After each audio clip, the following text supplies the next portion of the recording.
Shalom Bapak Ibu semua. Banyak para akademisi dan ulama Islam mencari pembenaran bahwasanya Muhammad disebutkan di dalam Alkitab. Baik itu perjanjian lama maupun perjanjian baru. Video ini hanya akan mengingatkan teman-teman kita, saudara-saudara kita yang dari Islam, khususnya para akademisi Islam, untuk mempertimbangkan kembali pernyataan itu. Karena nanti outputnya akan bertolak belakang dengan keyakinan mereka selama ini. Mau tahu lebih lanjut? Tunggu.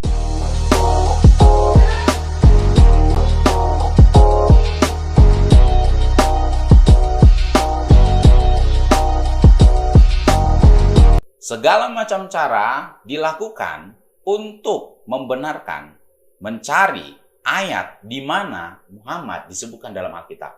Bahkan beberapa teman saya menuduh bahwa orang Kristen sengaja menyembunyikan identitas Muhammad dalam Alkitab. Selama ini, saudara-saudara kita yang dari Islam selalu mengatakan, pakai otak, pakai akal, situ waras atau enggak. Saya pribadi sebagai orang Kristen, seolah-olah dituduh tidak pakai otak. Oke, tidak apa-apa. Anggaplah saya adalah orang yang selama ini tidak pakai akal sehat saya, tidak pakai rasio saya. Tidak masalah Bapak Ibu.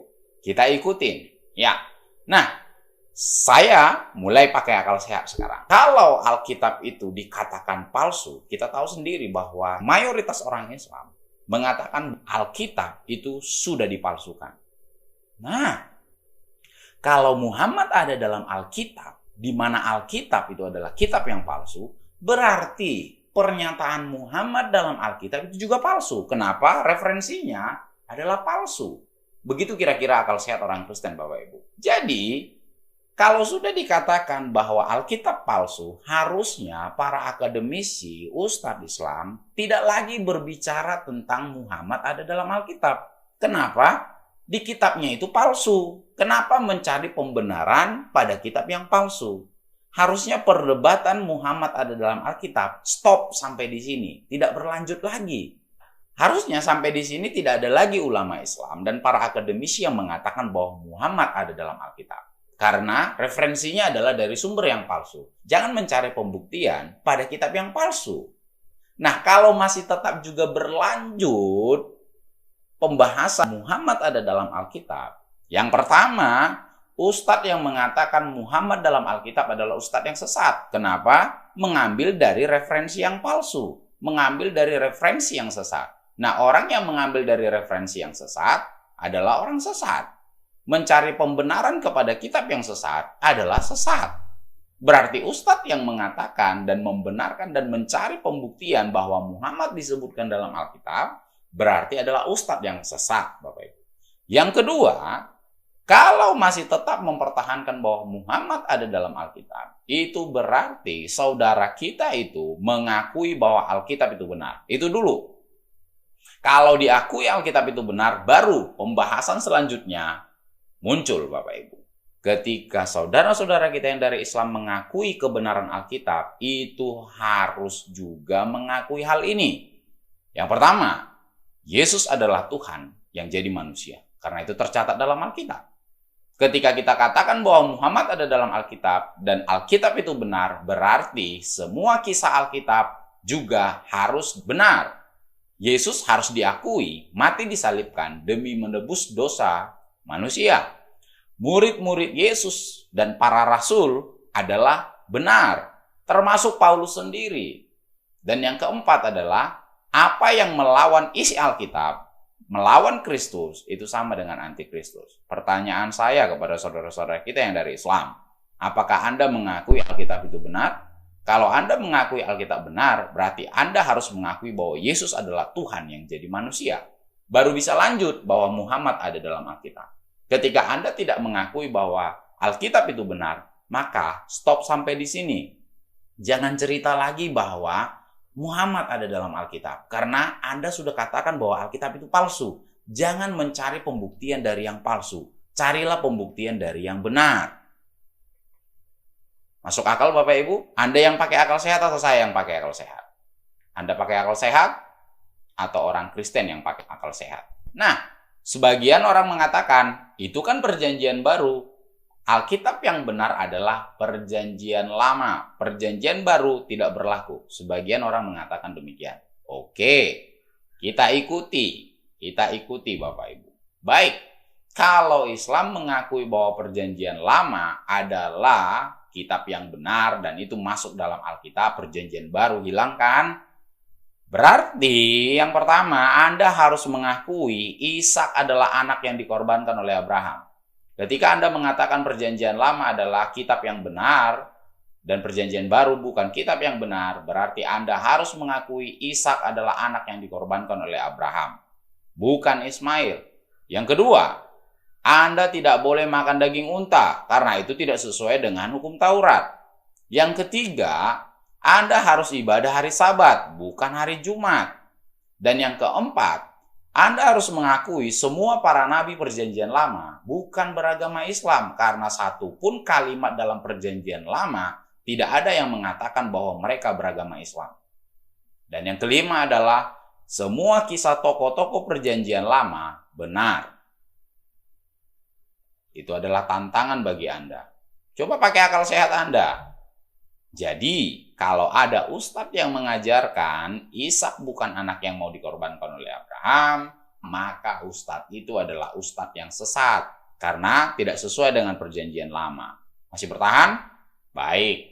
Nah, kalau masih tetap mengatakan bahwa perjanjian lama saja yang benar, perjanjian baru itu bukan Alkitab, berarti pembahasan bahwa Muhammad ada dalam kitab Yohanes harusnya tidak ada lagi, Bapak Ibu. Tidak ada lagi. Kenapa? Nah, kitab Yohanes ada dalam kitab perjanjian baru. Jadi, kalau masih juga tetap ada ustadz yang membahas dan mempertahankan bahwa Muhammad ada dalam kitab Yohanes, mohon maaf. Berarti ustadz itu sesat. Karena Anda mengakui perjanjian baru bukan Alkitab. Kalau Anda sudah mengakui bahwa perjanjian baru adalah Alkitab, kembali lagi yang ke sebelumnya. Anda harus mengakui Yesus adalah Tuhan yang jadi manusia. Yesus mati disalibkan. Murid-murid Yesus dan para rasul adalah benar, termasuk Paulus sendiri. Dan Anda jangan jadi antikristus. Ada seorang dokter dari India dan seorang ulama dari Indonesia yang mengatakan bahwa Muhammad ada dalam Alkitab Perjanjian Lama, khususnya dalam kitab Kidung Agung. Nah, kembali lagi pakai akal sehat. Kidung Agung adalah satu kitab yang unik yang telah dicap oleh banyak orang Islam, termasuk para akademisi Islam, dianggap sebagai kitab porno. Yuk, pakai akal sehat. Kalau begitu, mengapa harus mengutip kitab porno untuk membuktikan Muhammad ada di sana? Akal sehat. Balik lagi akal sehat. Nah, saya dibantu oleh beberapa literatur Bapak Ibu untuk kita lihat apa teksnya dalam perjanjian lama. Saya dibantu oleh The Hebrew and Aramaic Lexicon of the Old Testament. Saya dibantu juga The New International Commentary on the Old Testament, Song of Songs. Dan saya juga dibantu oleh NLT Study Bible. Nah, kita lihat dulu dalam Kidung Agung 5 ayat 16. Beliau, yaitu dokter dari India itu mengatakan bahwa Muhammad ada dalam kitab Kidung Agung 5 ayat 16. Perhatikan kata Mahmadin. Hikum mametakim wekullo Mahamadim zedodi wezere benot Yerusalem. Mahmadim punya kata dasar adalah Mahmad. Yang diterjemahkan oleh beliau itu adalah Muhammad. Dan itu diakui juga oleh seorang ustadz di Indonesia ini yang mengatakan bahwa Muhammad ada dalam Alkitab. Nah, setiap kata Mahmad adalah Muhammad. Baik. Biasanya para akademisi Kristen akan membantah hal itu. Bukan itu maksudnya. Ya, karena memang Kidung Agung adalah alegori kisah cinta dan keintiman antara Tuhan dengan bangsa Israel yang digambarkan lewat kisah cinta sepasang kekasih.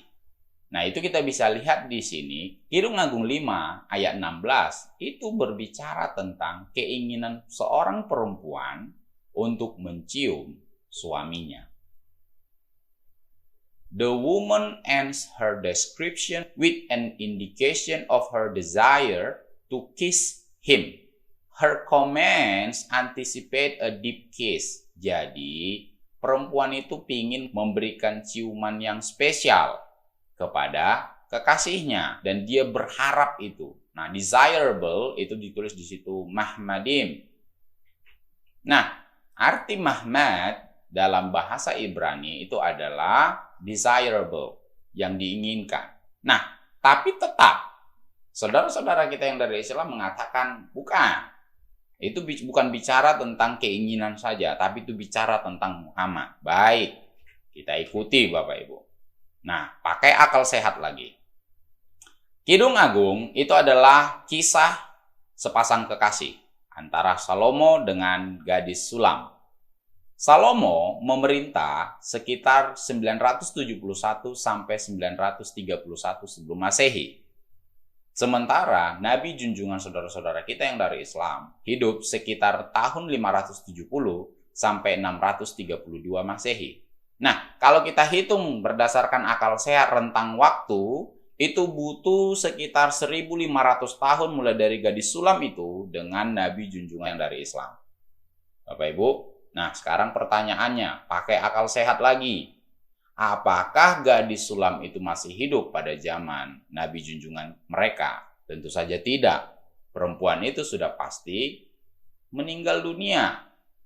Nah, mencintai orang yang sudah meninggal dunia, itu disebut apa Bapak Ibu? Nekrofilia.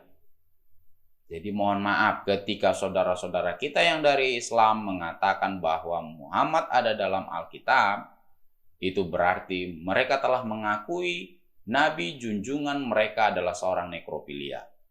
Saya percaya tak ada satupun saudara-saudara kita yang dari Islam yang mau mengakui Nabi junjungannya adalah seorang nekrofilia.